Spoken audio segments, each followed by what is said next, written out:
Now, this is a very difficult video to make because there are so many Star Wars games out there. They used to be a dime a dozen that it was hard to really narrow them down. Everybody has a specific favorite, whether it was actually a good game or just viewed through the lens of nostalgia. And with that, it should probably be said right off the bat, you're probably gonna have a different list than us because this is the gameranx team's personal choices. We're looking forward to hearing yours, but let's just get started off with this with number 10. We gotta give some love to the LEGO Star Wars games, the whole series in general. We wanted to include them on this list because number one, they're just solid games. You know, LEGO games are pretty simple, pretty basic, but these follow the movies and just love the source material so much and manage to still be really, really funny that you just can never forget these games. They're so memorable. Also, they make for some really good memes. I don't know if you've seen them. But besides that, since the very first one, there really hasn't been much of a miss with the LEGO Star Wars games. Even the most recent one, the LEGO Force Awakens game, was solid as hell. These games are simple. Yes, they're for kids, but they're still memorable, and we had to give them a shout out. Now, next at number 9, another one we gotta give a shout out is Star Wars Jedi Power Battles. Yes, maybe not the most perfect game in execution, but it was so damn fun, and the formula was brilliant. Take that semi-top-down hack-and-slashy formula and add Star Wars and lightsabers to it, and it's perfect. I mean, yeah, it was glitchy and a mess sometimes, but it was genuinely fun, and it was one of the first games that really was starting to introduce us to the rest of the Jedi Council, even better than Episode 1 did at the time. I mean, sure, they got Mace Windu's lightsaber color wrong, but hey, you can't get everything right. Jedi Power Battles for us was just some good lightsaber action, and it had really good couch co-op to boot.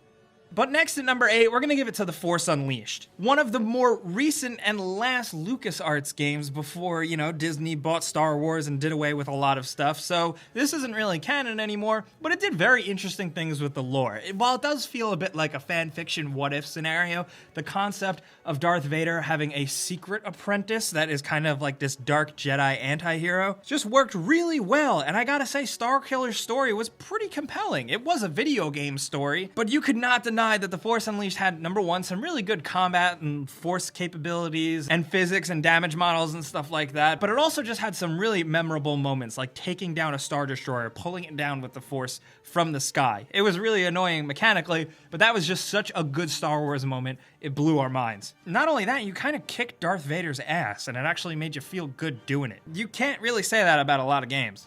Now, next at number 7, we gotta talk about Star Wars Galaxies, because this game is sort of becoming a dwindling memory in our eye, because it's been so long, but it was the first Star Wars MMORPG, and at first, it did it damn well. This 2003 game gave you a galaxy to explore with tons of things to do, and everybody had a different role. There were lots of smugglers and bounty hunters and soldiers to go along with the Jedi. Actually, in this game, before the changes rolled out later on and it kind of ruined some things, it was really hard to become a Jedi, and you had to earn that stuff. So seeing and coming across a Jedi in the game world was like a big deal. It's a shame that the game died and eventually fizzled out, but that happens to a lot of online games. But I feel like this one could have lasted way, way longer, you know?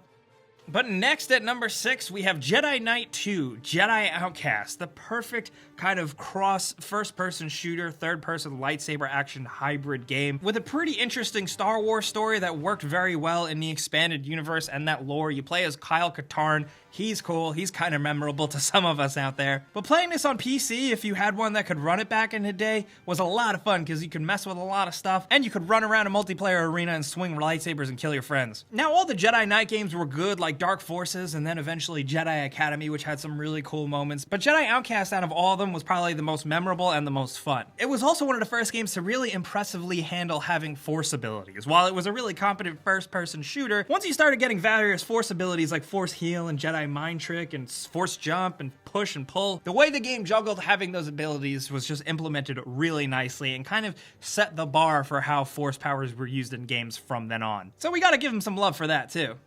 But next at number 5, there's a lot of aerial and fighter-based Star Wars games. It was hard to narrow them down, but we want to give some love to Star Wars TIE Fighter and X-Wing vs. TIE Fighter. These 90s PC-based space simulator games really kind of revolutionized the genre in a lot of ways, and like Jedi Outcast, did a lot of things that kind of set future Star Wars aerial games in motion. X-Wing TIE Fighter had like high-resolution graphics, really good audio soundtrack, it required a joystick. This was a really good actual flight simulator that took the act of flying TIE Fighters and X-Wings very seriously. It was also very much a computer nerds game. If you were lucky enough in the early 90s to have a powerful computer and maybe have some friends that also had powerful PCs that you could connect together, you could have a lot of fun.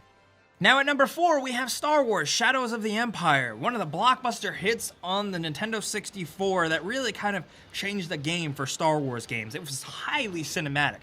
for the time, there was some really impressive stuff going on. The story focused around Dash Rendar, a Star Wars character who is still kind of legendary, and this game threw you in a variety of different scenarios. There's a really good Hoth battle that you get to partake in that mechanically was pretty fun. Not only that, you get to ride a swoop, shoot lots of stormtroopers, there's a solid villain, and of course Boba Fett shows up. There's a lot going on in this game, and it was really ambitious and impressive for the time. And if you had a Nintendo 64 and you were a Star Wars fan, you had this game. No questions asked. And you probably loved it, and we know we really did.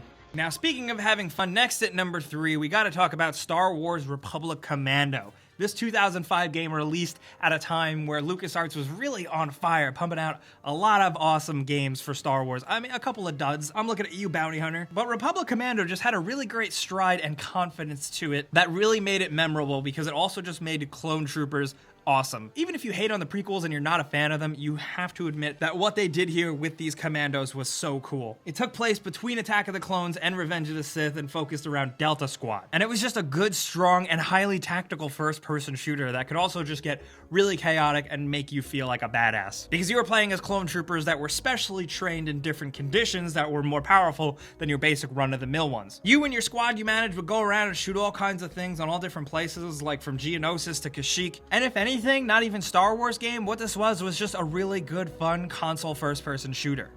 Now, next at number 2, we gotta give some love to EA's Star Wars Battlefront 2. No, I'm just kidding. Chill out. No, I'm talking about Battlefront 2 from 2005. Now, we could include the first Battlefront 2. We wanted to give Battlefront 2 a little bit more love because it fleshed out ultimately what the original Battlefront set out, and that was an awesome, fully fledged, ambitious multiplayer game. I really do think, looking back, what these games managed to accomplish in 2005 in sense of scale, from vehicles flying around in the sky to individual troops on the ground to the actual variety of scenarios spanning all different time periods in Star Wars, just made it such a good, solid, fun game that was also really endlessly replayable, at least to me and my friends growing up. There was a lot going on in these games, even more going on than what's going on in the current new Battlefront 2, and that's saying something.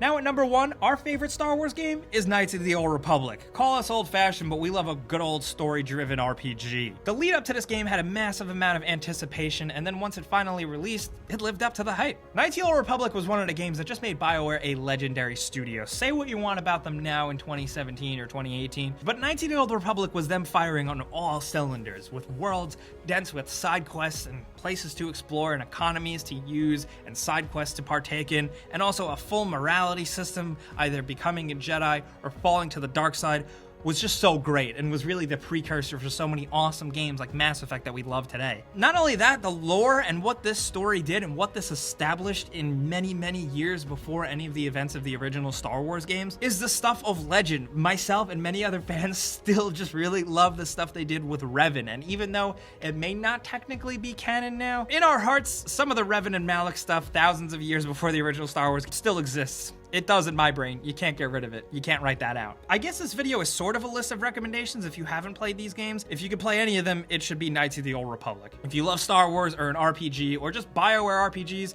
this is the game to play. Now, of course, because there are so many Star Wars games, we couldn't include them all, but we gotta give some honorable mentions. Number 1, The Old Republic. It's an MMORPG and it's pretty good and it's pretty Star Wars. Also, the Rogue Squadron games. We can't forget those. And if you're really corny and really old school, let's talk about the Rebel Assault games, man. Those were cool. And then, of course, there was technically the original Jedi Knight game, Dark Forces. These are some of our favorite Star Wars games, but like I keep saying, there are so many others out there, from Pod Racer to Demolition to Masters of Terraskazi, which I still forgive, but I want to hear yours down in the comments. If you have a top 5 or a top 10 list of Star Wars games, drop them down there for us, because we want to hear from you guys. Let's talk about Star Wars games down in the comments. If you did like this Star Wars video and you want more, clicking the like button is the best way to tell us that. But if you're new, you should subscribe, because we put out videos every single day. But as always, thanks for watching. We'll see you guys next time.